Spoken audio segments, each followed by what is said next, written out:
प्रिय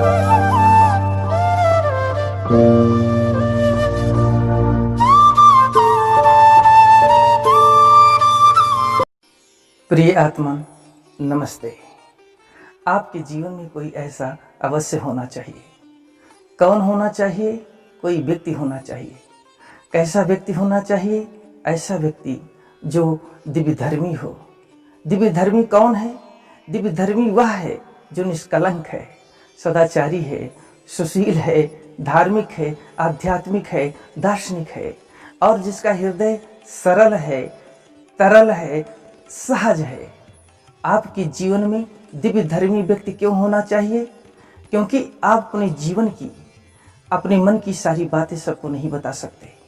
कुछ बातें ऐसी होती हैं जो सबको नहीं बताई जा सकती, केवल किसी दिव्य धर्मी व्यक्ति को ही बताई जा सकती हैं। आप अपनी प्रेमिका को भी नहीं बता सकते, आपकी प्रेमिका भी आपको नहीं बता सकती, आप अपनी पत्नी को भी नहीं बता सकते, आपकी पत्नी भी आपको नहीं बता सकती। माता पिता अपने पुत्र व पुत्री को नहीं बता सकते, पुत्र व पुत्री अपने माता पिता को नहीं बता सकते, भाई भाई को नहीं बता सकता, बहन बहन को नहीं बता सकती, भाई बहन को नहीं बता सकता, बहन भाई को नहीं बता सकती, शिक्षक शिक्षक को नहीं बता सकता, विद्यार्थी विद्यार्थी को नहीं बता सकता, शिक्षक विद्यार्थी को नहीं बता सकता, विद्यार्थी शिक्षक को नहीं बता सकता, मित्र मित्र को नहीं बता सकता, स्वामी सेवक को नहीं बता सकता और सेवक स्वामी को नहीं बता सकता। क्योंकि एक दूसरे पर लोग विश्वास नहीं करते, लोग एक दूसरे से डरते हैं अपने मन की कुछ गोपनीय बातों को बताने में। डर इस बात का रहता है कि कहीं उसकी बात सुनकर वे लोग निंदा ना करने लगे, उसका उपहास न करने लगे। वह जिसको अपनी बात बताए कहीं उसकी दृष्टि में गिर ना जाए, कहीं लोग उसका अपमान न करने लगे, कहीं उसको घृणा की दृष्टि से देखने न लगे, कहीं उस पर व्यंग न करने लगे, कहीं उसकी कीर्ति को अपकीर्ति में बदल ना दे, कहीं उसको हानि न पहुंचा दे, कहीं उसके जीवन में कोई संकट न उत्पन्न कर दे। इन सब कारणों से वह कुछ बातें किसी को बताना नहीं चाहता, छिपा लेता है अपने मस्तिष्क में। फिर भी जब वह बातें उसके मन को, उसके मस्तिष्क को, उसके चित्त को, उसकी चेतना को निरंतर मथने लगती हैं, जिसके कारण उसकी नींद उड़ जाती है, भूख प्यास समाप्त हो जाती है, वह बहुत व्याकुल हो जाता है, परेशान हो जाता है, तो वह अपनी बात कहने के लिए किसी उपयुक्त व्यक्ति की खोज करता है। जब उसको कोई उपयुक्त व्यक्ति नहीं मिलता तब वह तनाव से, चिंता से, कुंठा से, अवसाद से और मानसिक दबाव से पीड़ित हो जाता है।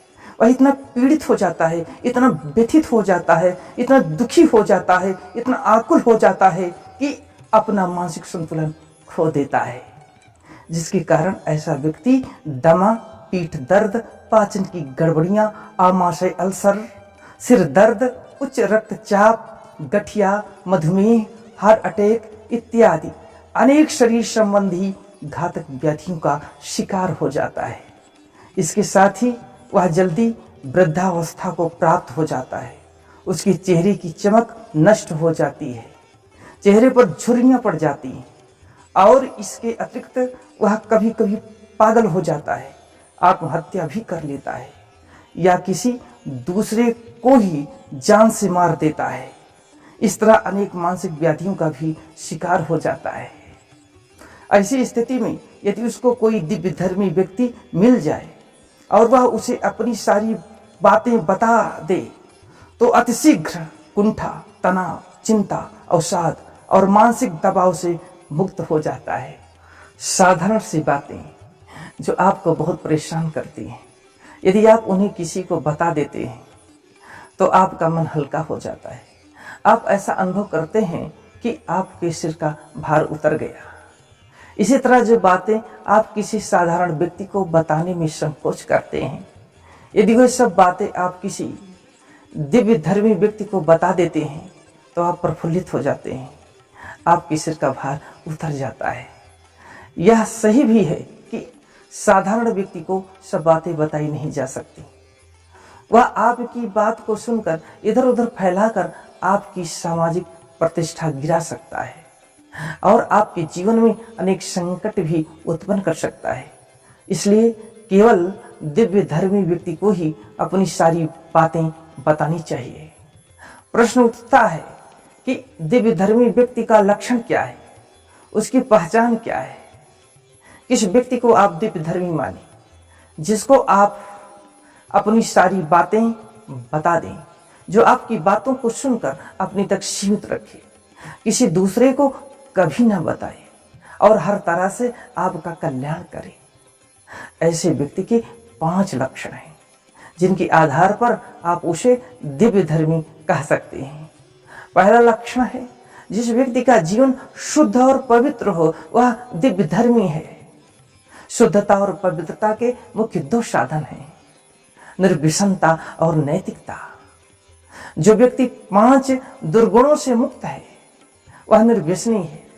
5 दुर्गुण हैं: शराब इत्यादि मादक द्रव्यों का सेवन, अंडा और मांसाहार, व्यभिचार, जुआ खेलना और अश्लीलता। अश्लीलता क्या है? आंखों से बुरी दृश्य देखना, कानों से गंदे शब्द सुनना, मुख से गंदी बातें बोलना और बुरे विचारों का मन में चिंतन करना अश्लीलता है। जो इन सभी के प्रति उदासीन है, इन सारे दुर्गुणों से मुक्त है, वह व्यक्ति निर्व्यसनी है। निर्व्यसनता की तरह नैतिकता भी शुद्ध और पवित्र जीवन प्राप्त करने का साधन है। मैं नैतिकता की बहुत लंबी व्याख्या नहीं करना चाहता। मेरी दृष्टि में जो अपने लिए विपरीत कर्म हैं उनको दूसरे के लिए न करें, यही नैतिकता है। नैतिकता की इससे बढ़कर और कोई दूसरी परिभाषा नहीं हो सकती। इसलिए निर्व्यसनता और नैतिकता शुद्ध और पवित्र जीवन के मुख्य 2 साधन हैं।